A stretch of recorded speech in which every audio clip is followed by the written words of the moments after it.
இப்ப 40,000 ஏரி இருந்துச்சு, நீர்நிலை இருந்துச்சு. அது எங்கன்னு கேட்டீங்கன்னா விழிப்புணர்வு.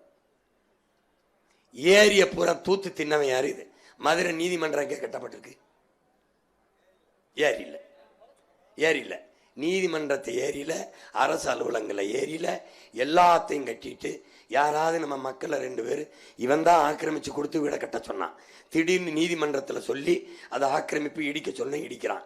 அப்போ உலகத்தின் 2வது பெரிய கடற்கரை சென்னை மெரினா கடற்கரையை ஆக்கிரமிச்சு 4 சமாதி கட்டப்பட்டிருக்கு. அது ஆக்கிரமிப்பா இல்லையா? என் ஆத்தாளப்ப ஆக்கிரமிச்சுட்டா நீ இடிச்சிரிய, நீ அந்த ஆக்கிரமிப்பை இடிக்கணுமா வேணாமா? இவ்வளவுதான்டா விழிப்புணர்வு, இவ்வளவுதான். பெண்களுக்கு பாதுகாப்பு இல்லை. ஏன் பாதுகாப்பு இல்லை?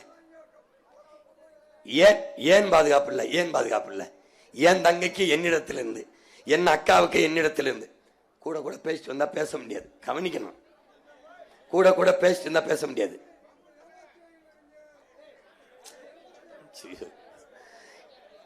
நீ வரணும். ஏமாறுகிறவன் இருக்கிற வரை ஏமாத்திரம் இருப்பான். நீ ஏமாறக்கூடாதுன்னு தான் அன்னதுவ பேசிட்டு இருக்கிறேன்.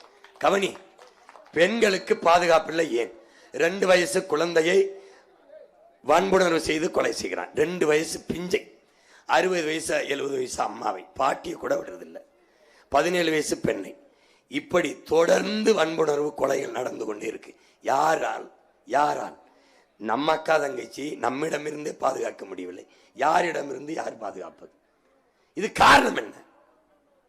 யார் பாதுகாப்பு கொடுப்பது? சொல்லு. யார் பாதுகாப்பு? ஏன் பாதுகாப்பு இல்லை?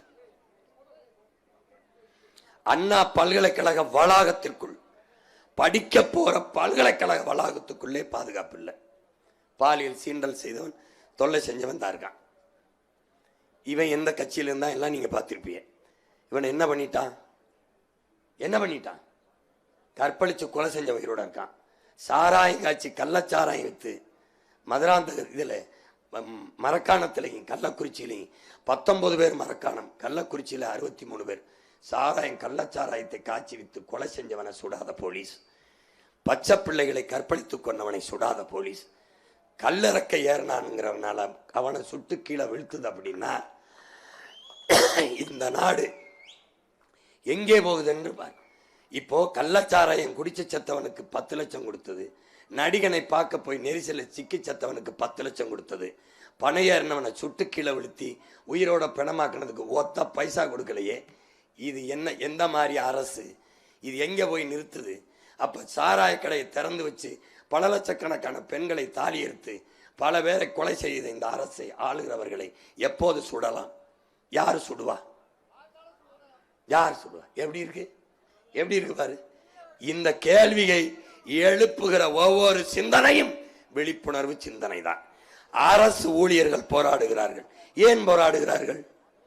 செவிலியர்கள் போராடுகிறார்கள், ஆசிரியர்கள் போராடுகிறார்கள், மருத்துவர்கள் போராடுகிறார்கள். இங்க பாருங்க, தனியார் பள்ளிகளின் தரத்தை அரசு கொடுக்க முடியாதான்னு கேட்கணும். படிக்கிற பிள்ளைகளை கக்குச கழுவ வைக்குது. அதுல தாழ்த்தப்பட்ட பிள்ளைகளை, எந்த பிள்ளை சான்றிதழ் தாழ்த்தப்பட்ட பிள்ளை என்று தெரிகிறதோ அந்த பிள்ளையை இது மாதிரி கழுவ வைக்கிற நிலைமை இந்த நாட்டில் இருந்தால் இந்த பள்ளிக்கூடம் இது இவனை என்ன பண்ணலாம்? இந்த ஆட்சியாளனே, நான் உன்ட்ட ஒரு கேள்வி கேட்கிறேன். தனியார் பள்ளிக்கூடங்களில் தாழ்த்தப்பட்டவனுக்கு என்று தனியா விடுதியிருக்கார்? சொல்லு, யாராவது சொல். அப்ப சமூக நீதி புடுகின நீதி பேசுற நீ, அரசு பள்ளியில தாழ்த்தப்பட்ட மாணவனுக்கு தனியாக ஹாஸ்டல் வச்சிருக்க? எதுக்குடா தனியா வச்சிருக்க? எதற்காக? தனியார் பள்ளிக்கூடத்தில் போனா எல்லாரும் ஒன்னா படிக்கிறான்ல, தங்கி ஹாஸ்டல்ல விடுதி இல்ல. ஏன் அரசு பள்ளிக்கூடத்தில் பிரிச்ச? எதுக்காக பிரிச்ச? எதுக்கு நீ என்ன மயத்துக்கு சமூக நீதி வச்சு தெரியா? நீ வாயிலியே துடைக்கிற பிள்ளை பாரு யாருன்னு, படிக்க போற பிள்ளைய கக்குஸ்கள் ஓடுறான்டா. உனக்கு கோபம் வந்ததுனா நீ விழிப்புணர்வு அடைஞ்சிட்ட. அரசு பள்ளிக்கூடம் இடிஞ்சு வர்றடே, அரசு பள்ளிக்கூடம் இவன் செத்து புணமாக புதைத்த இடம். எப்படி 100-150 கோடியில் நட்சத்திர விடுதி போல கட்டப்பட்டு ஏசி போடப்பட்டிருக்கு. பிள்ளைகள் படிக்கிற அறிவு கருவறை எப்படி இடிஞ்சு கிடக்கு. பார்த்துக்க. இந்த பிள்ளைங்க மண்டையில் இருந்தால் எத்தனை பிள்ளை செத்துருக்கும்? செத்துருக்கு, பல பிள்ளை செத்துருக்கு. இங்கே பாரு பிள்ளைய கக்குஸ் கழுவுறான் நாதாரி. இங்கே பாரு நம்ம பள்ளிக்கூடம்டா, அரசு பள்ளிக்கூடம்டா, டே அரசு பள்ளிக்கூடம்டா. ஏண்டா என்னைக்கு இவங்க சமாதியை எப்படி ஆக்கி பள்ளிக்கூடத்தை அப்படி கட்டுறமோ அன்னைக்கு தான்டா நாடு உருப்படும். இவரா தமிழ்நாட்டின் தமிழ் தெருவை பாரா, தமிழ்நாட்டின் தமிழ் தெருவை பாரா. ஒரு இடத்துல உன்னுடைய மொழி இருக்காது. பிஸ்மி ஸ்டால், இங்கே வர தாமரை குடியிருப்பு தெரு, கீழே லோட்டஸ் காலனி ஸ்ட்ரீட். இவர் எப்படி இருக்கு பாரு. இது நாம எழுதி வச்சிருக்கோம். எல்லாமே எல்லாமே எல்லாமே ஆங்கிலத்தை அப்படியே தமிழ்ல எழுதுவான். நீ எப்படி எழுதுற? டிசம்பர் எப்படி எழுதுவ?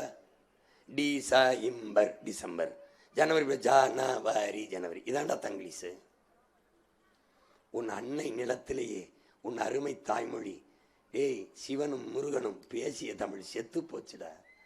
உலகத்தின் முதல் மொழி உன் தாய்மொழி செத்து போச்சுடா. நீனும் நானும் தமிழன்டா. தங்கிலீஷ்காரன் தமிங்கிலம். அவர்கள் தெலுங்கர்கள், அவர்கள் கன்னடர்கள், அவர்கள் மலையாளிகள். நாம் தமிங்கிலர்கள், தமிழர்கள் இல்லை. ஏன்னா தமிழ் இல்லை, நாக்கில் இல்லை, நாட்டில் இல்லை, ஏட்டில் இல்லை, வழிபாட்டில் இல்லை, வழக்காடு மன்றத்தில் இல்லை, எங்கும் இல்லை. இப்ப என்ன செய்யலாம்னு சொல்லு. உன் தாய்மொழியை மீட்டுருவாக்கம் செய்ய தமிழ் மீட்சியே தமிழர் எழுச்சி என்கிறார் தாத்தா தேவனையப்பாவாளர். தமிழ் மீட்சியுற, தமிழர் எழுச்சியுற, தமிழர் ஆட்சி வர வேண்டும். 23ஆம் தேதி அதற்கு நீ உறுதியேற்க வேண்டும்.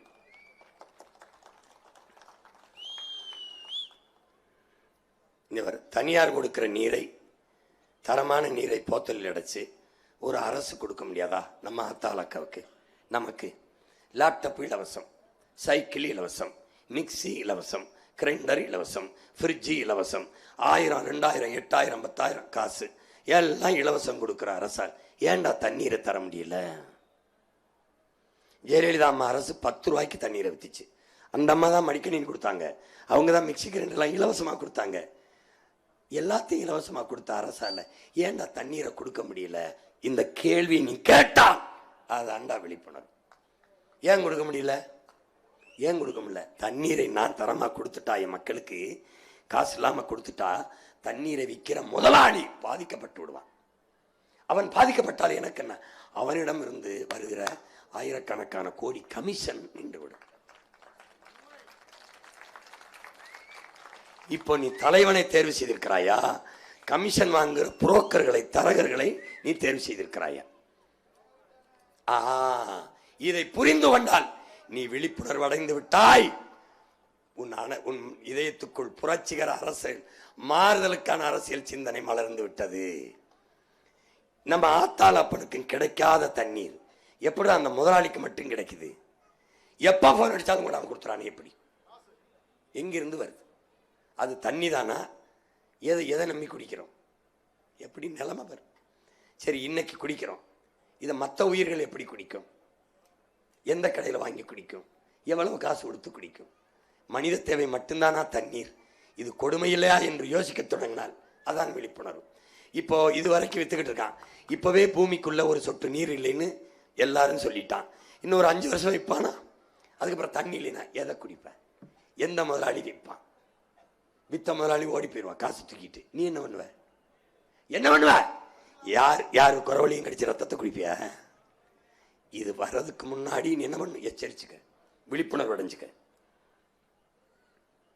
எவ்வாறு குடத்தோட நம்ம தலை நிற்கிறது. தரமான மருத்துவம். இந்த தனியார் மருத்துவமனையின் படுக்கை பாரு எப்படி இருக்கு. தனியார் மருத்துவமனைகள், அரசு மருத்துவமனை பாரு, எலி கடிச்சிருது, குரங்கு வந்து கடிச்சிட்டு போயிருது. சிரிக்காத, உண்மையிலே நடந்துச்சு. இப்போ தரமான மருத்துவத்தை நம் பிள்ளைகளுக்கு, நம் மக்களுக்கு கொடுக்க முடியல அரசால. ஏன் கொடுக்க முடியல? ஆண்டுதோறும் 20,000 கோடியை ஒதுக்குதே மருத்துவ செலவுக்கு என்று பட்ஜெட்ல. அதை வச்சு ஏன் தரத்தை உயர்த்த முடியல? ஒரு முதலாளி கொடுக்கிற மருத்துவத்தை 8 கோடி மக்களால் உருவாக்கப்பட்ட அரசால் ஏன் கொடுக்க முடியவில்லை என்ற கேள்வி எழுமானால் அதுதான் விழிப்புணர்வு. அந்த இடம்தான் மாற்றத்திற்கான சிந்தனை. அதுதான் புரட்சிகர அரசியலுக்கான பிறப்பிடம்.